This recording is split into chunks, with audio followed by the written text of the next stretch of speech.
Good ka. So, salamat sa Ginoo. Because God created you. No, God created light and the darkness. Sa first day. On the second, He created the sky, dry land, and plants were created. So, sa second, ang i-create is sky, dry land, and plants were created. On the third day, the fourth day, God created the sun, the moon, and the stars. Water, sky, animals were made on the fifth day. And on the sixth day, land, animals, and people were created. So kita nato nga ang tanan-tanan diri sa kalibutan ang Ginoo ang nagbugna. So salamat sa kanta ganina ingon siya, God is my only possession. Maura jud siya ang akong gibulitan. Kay dili kita ang tanan nga nagbuhat niya na. So atong ipakita sa atong point 1, it is in the beginning. Unsa maning sa sinugdanan sa Bisaya. It is a declaration, ginadeklara sa Ginoo sa atoa nga sa sinugdanan ako ang nagbuhat sa tanan. Amen. Usahay sa itong kinabuhi, nagsigit nagbuhat, pinatog kita'y gabuhat. Ang Ginoo ang nagbuhat sa tanan.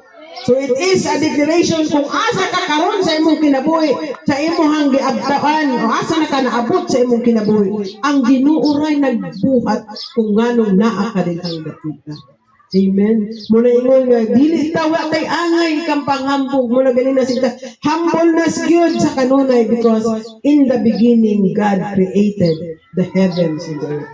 So, salamat sa Ginoo. Meaning to say, the verse, gina-establish niya, iyan ginapakita ang ownership and authority over all creation. Ibig sabihin, ginapakita sa Ginoo ang iyahang authority, ang iyahang otoridad sa imuha, ang iyang pag-command sa imuha, o ang iyang ownership, kanang ang Ginoo ang tag-iya kanimo.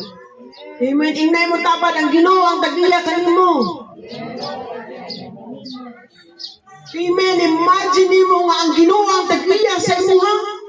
Maoy na ay authority over your life. Ang kaaway ba na authority mo itong gina-rebuke ganina? Nga anong kaya na ito i-rebuke ang kaaway kay dili taniya. Dili siyang tag-iya sa tuwa. Dili siya na ay authority sa tuwa. It's only God na ay authority over sa itong mga kinabuhi. Kay siya ang tag-iya sa ito ang mga kinabuhi. Siya nag-create sa tuwa. Hallelujah. Salamat. Salamat sa imong pasalamat ganina sister. Ingon ka, walay mabilin sa atong balay. Adto ka balik ta. Kay mao adto ta sa nag-create sa atoa. Amen. Amen. Balik ta kung asa ta gi-create kay siya ang in the beginning na ay authority ang Ginoo sa atoa. Ang authority sa kaaway, walay authority ang kaaway sa atoa. So, kinsa man ang mga nagakuan, samok-samok, wala siya'y authority over sa imong kinabuhi. Ikinahanglan, makita nato ang authority sa atong buhi nga Dios. Kaya ang atong Dios, maong atong amahan. Once kabalo ka nga anak ka, sa nagbuhat sa imo, na authority, gikan sa imong amahan, maggamit nimo lang authority sa imuhang kinabuhi. Mao na siya nga naa kay authority. Na mga kaaway nimo in the name of Jesus, ginahinimlan ko ikaw sa ngalan ni Jesus. Because you have the authority. Ay nakasabot ka sa atong gibasa in the beginning. Sa pagsugod pa lang, ako na ang nagbuhat kanina. Ang Ginoo na ang naggunit kanato. So walay dili baskin unsa diri ang creation, tag-iya ang Ginoo tanan, universe, world did not come into being by chance, but were brought into existence by God. Dili nga chance lang, nga oy naa naman, dili ka kana, dili nga ingon nga sulag malang ang tanan. Gidala na sa Ginoo. God brought it into existence. Gibuhat gid niya ang tanan. So ang imong kinabuhi dili nga disgrasya kay suon. Gibuhat gyud ka sa Ginoo. Walay anak nga disgrasyada. Walay inahan nga disgrasyada. Tanan gibugna sa Ginoo. Amen. So the human universe in the world and everything in it is not accidentally, but brought dinala through the existing living source or pag-iral. That's why ang ating Panginoon ay ang naglikha ng lahat. So siya ang tanan, siya ang source. Siya ang sinugdangan sa atong source sa tanan. Amen. Ang tanan, ingon siya, gihatag na ko ang tanan. Ang source ako, ang inyong amahan, na amoy authority because na ako'y authority. So, unsa man ang ato ang Diyos natin ay ang naglikha.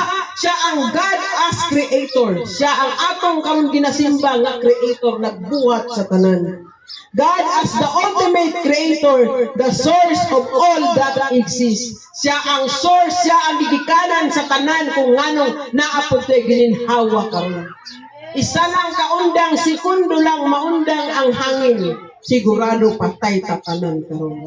Munang unsa man ang atong ikapanghambog, unsa man atong nahimo, wala tay nahimo. Muna nga, God is my only position. Ang Ginoo ra ang akong kapatid. Siya ang source, siya ang pinagmulan. Kaya kung ikaw ay yayaman na, alam mo na. Salamat sa Panginoon, alam na natin ngayon na sa ating pagyaman, ang source, pag ang Panginoon ang nag-bless sa atin, ano mangyayari sa ating buhay. Kung ang Ginoo ang magpanalangin sa imong kinabuhi, unsay mahitabo sa imong kinabuhi. So, amen. Individual ang ginatanaw ani ng mga tubag sa atong mga question. Iklaro kayo sa sinugdanan na ay declaration ng Ginoo. Nga ang panalangin, ang tanan mo uti gikan sa Ginoo. Siya ang atong everything ug dili aksidente ang tanan. Iya gyud nang gidala sa imuha.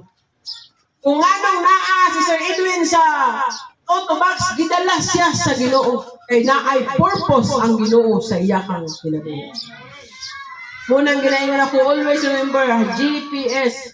Importante kay ng GPS. O wala kay GPS, mawala ka. Pati ang mga barko, mga aeroplano, mawala pag walay GPS. Sa mga sakyanan, importante ng naay GPS. Sa ato mga Kristohanon, importante ng GPS. God positioning system. Position ka kung asa ka gibutang sa Ginoo. Ay dili aksidente ang tanan. Amen? Siya ang nagahatag sa tuwa. Pinapakita niya dito that God's ownership and authority over all things sa lahat ng bagay. Ang Diyos na lumikha, siya ang pundasyon ng ating paniniwala. Ang nagabuhat sa kalibutan ng ang atong creator nga Ginoo, siya atong pundasyon sa atong pagtuo. Amen ba? Amen, siya atong pundasyon. Ang pundasyon mao na ang ato ang batayan. Basis, no? Batayan or groundwork of something finished or completed. Tapos na ba ang creation? Tapos na. No, human na ang creation. Moonang naanakay batayan. Ibig sabihin naanakay basis kung ano nga ligoon ang imong ituhan. Agoy, kunay-ngun natin nga Melma. Ikan sa hospital, 200,000. Pero naa siya yung pundasyon. Nakita na niya ang batayan. Naatay batayan. Maungang ato, kita nga mga Kristohanon, puyaw kahit ang mga pagtuo. Kay naatay pundasyon. Ug atong pundasyon, ato nang nakitaan ang iyang trabaho. Human na niya yun siya. Wa na mo'y laing buhaton, magsulti na lang. Hallelujah. Next day, God sees His creation and it was very good. Pagka 6 day na buhat kita niya, human na. Very good. Very good ang niya. So for us today, we see the creation of God through ourselves. So now the question is, how do we build our foundation of faith to our Creator? Unsaon man ato paglig-on ang atong pagtuo sa ato ang Creator, ang nagbuhat sa tanan. Unsaon ato pagpalig-on? Muna ganina, salamat sa Ginoo kay ang atong mga naaman kay mga gagmay mga kakulian, pero masamot ang atong paglig-on. Mas maglig-on ka. Kay ang atong mga bata, atong kinabuhi usahay, mag-agitag nursery, na ay mga sakit-sakit nila, hasta mahimong elementary, din high school, hasta mag-mature. So kung naagian ka nimo tanan, na ay mga problema, kaya na nimo tanan sa kubangon, naagian na namo na tanan. So unsaon nimo muna, unsaon nimo. So let's put faith in action. Atong apply our faith to our daily lives. I-apply nato, gamito nato atong pagtuo sa matag adlaw sa atong kinabuhi. Unsa pa, our obedience to God's word and sharing the gospel. Magpaano ta obedience ka, sunod ra gyud ta sa ingon sa Ginoo. Magsunod ka sa giingon niya kay siya ang maay authority over your life. Importante yun kaayo ng in the beginning. Makabalo ka na. Unsa ba? Obeying the scripture, growing in our understanding of scripture, and developing a stronger relationship with God. Kani ato madungog nato ni ma-develop masamot ang atong relasyon doon sa Ginoo. Amen. Salamat sa Ginoo. Na ay mga muanhin dili mga bisita na to sama kay Lola Pastora Salminao. No, nalipay ko nga nagduaw siya sa tua because sa iyang experience, sa iyang kinabuhi. Sa iyahan siya, dili ko, pastor, pinagpaggamit ko sa Ginoo. Nga sa kuha, tudluan ng imuhang mga membro dali. Tudluan sila sa paghatag sa pastor para ang panalangin muabot mo, dagaan mo, dagana sa ilahang, mo dagayday sa ilahang mga balay. Ayaw kaulaw, pastora, ayaw pugna. Kadili nimo itudlo kay aron madawat nila tanan ang panalangin na gitagana sa Ginoo anang kanimo. Praise the Lord, no? Kay naa ay mga ginapadala sa Ginoo sa atoa nga nagaistorya sila based sa ilahang kinabuhi kung giunsa gid sila sa Ginoo. So another is God's word and power sa buhay natin. Ang gahom sa Ginoo, ang pulong sa Ginoo sa atong mga kinabuhi. Atong tan-awon kung naay mga Bible sa Psalms 33 verse 9, guwapo mo kayo. Salmo 33 verse 9, ingon siya, for he spoke and it came to be. He commanded and stood firm. Sa Bisaya, kay siya nagsulti ug nahimo. This describes God's creative power. He spoke and things were made. Gisulti lang sa Ginoo. Gisulti sa Ginoo o kung sa'y nahimo yun sa dihang iyang gisulti. Siya nagsugo o natindog nga ligon. Siya po nagsugo o natindog nga ligon. Nag-emphasize the authority of God's command. He commanded and things stood firm. No? So kinahanglan sa ato ang kinabuhi. Dapat kabaluta nga ang pulong sa Ginoo nasa Salmo nga kung siya nagsulti, kung siya nagsulti, na ay mahitabo. Ingon siya, pangayo kamo, baskin unsa, agi sa akong ngalan, kay buhaton ko kanak sa inyo. So layi ako ninyo, o di ba kay ablihan ako ang tambungan, ablihan ako ang, di ko kabalo sa Bisaya, tambuanan sa langit. O wala na'y kabutangan unya sa inyong panimalay sa mga pagkaon nga akong ihatag. It's a challenge. Ang Ginoo, ang may authority, ang naga-challenge, gina-challenge mo niya. Sulayin ko ninyo ba?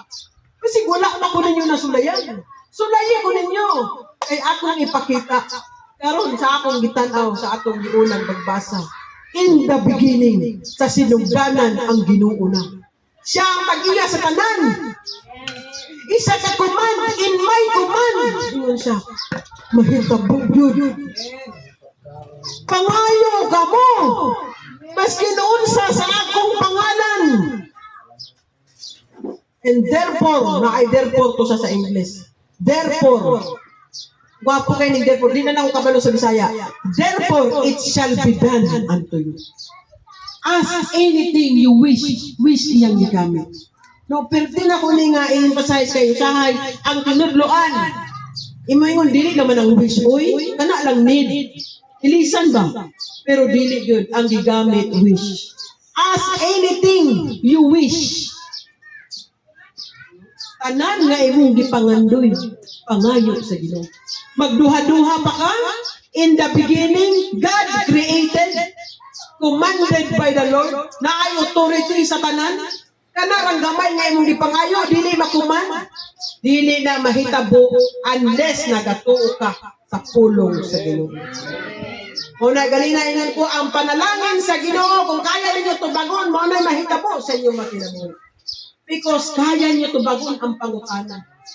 So another, akong question is, ang panalangin sa Ginoo makaunsa?